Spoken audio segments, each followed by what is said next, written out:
في ماليزيا بعد دفنه ب10 سنوات حولت القبور لسبب ما، فوجدوا هذا الشاب على ما ترون، على ما هو عليه.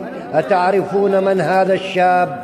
إن هذا الشاب من حفظة كتاب الله جل وعلا، من الذين لم تلههم الدنيا عن الآخرة، من الذين ذكروا الله كثيرا وذكروا الموت وحسبوا حسابا للقاء الله جل وعلا، من الذين كانوا قد تهيأوا للقاء الله جل وعلا.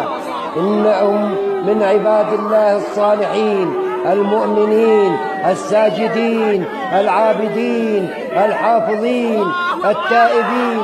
يا عباد الله اتعظوا يا عباد الله، أوصيكم بتقوى الله يا أحباب رسول الله، يا أحباب رسول الله صلى الله عليه وسلم. إنه من حفظة القرآن، من الذين لم يهجروا القرآن، من الذين لم تلهيهم الدنيا عن الآخرة.